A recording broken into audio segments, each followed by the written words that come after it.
Ողջույն բոլորին, բարի գալուստ հայկական խոհանոց, տեղցով և ընկույզով պատրաստվող այս նրբահամ գեղեցիկ թխուկը ամենամեծ արագությամբ անհետացող թխվածքներից է։ Պատրաստվում է շատ արագ, առանց երկար խմոր գնդելու, սպասելու և նույնիսկ առանց հարիճ օգտագործելու։ Պարզ բաղադրիչներ, մի քանի տեղց, մի բուռ ընկույզ և մի քիչ մածուն, ու ստանում ենք հյութեղ, փափուկ ու բուրավետ թխվածք։ Այս թխվածքը և երեխաներն են սիրում, և հյուրերն են հավանում, ու ոչ մի բարդ բան չկա, խառնեցիր, լցրեցիր ձևամանի մեջ ու թխեցիր, ահա ողջ գաղտնիքը։ Մեզ անհրաժեշտ է շաքարավազ, ձու, ալյուր, կարագ, մածուն, դեղց, ինչպես նաև սոդա և վանիլային շաքարավազ։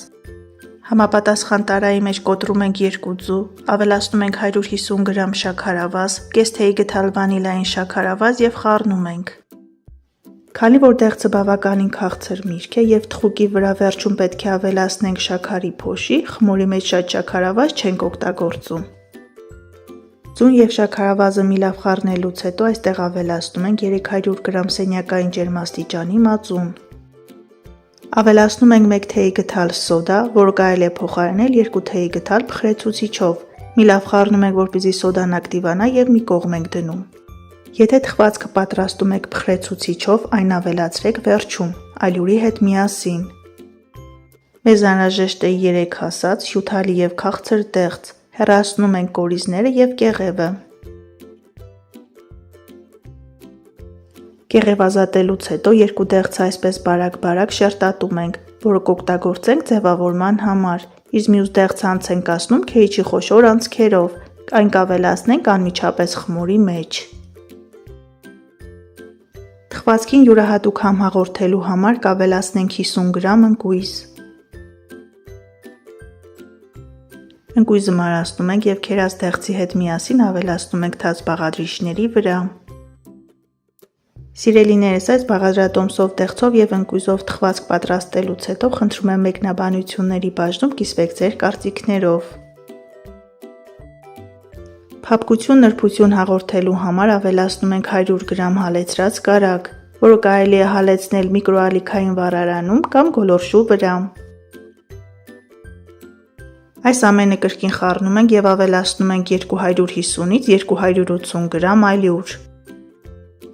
Կախված հարկիչների մեծությունից, մածունի խտությունից և ալյուրի որակից, ալյուրի չափաբաժինը կարող է տարբերվել։ Պետք է ստանանք ահա նման խտություն ունեցող խմոր։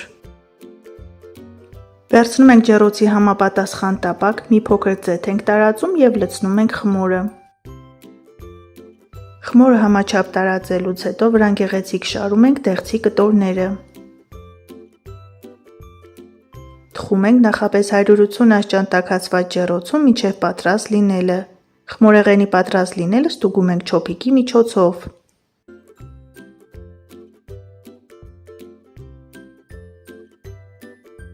Տեսեք, թե ինչ գեղեցիկ տեսք ունի դեռևս չթխված վիճակում։ Թխվելուց հետո թողնում ենք սառչի, վրան ցանում ենք շաքարի փոշի և մատուցում ենք։ Բարի ախորժակ։ Դեղցով և ընկույզով պատրաստվող աննկարագրելի գեղեցիկ, բերանում հալչող նրբահամ թխվածքը պատրաստ է։ 1 բաժակ սուրճ ենք դնում և անուշ ենք անում։ Այսօր էլ այսքանը, պատրաստեք սիրով, եղեք առողջ և օրհնված, ցտեսություն, կհանդիպենք հաջորդ տեսանյութերում։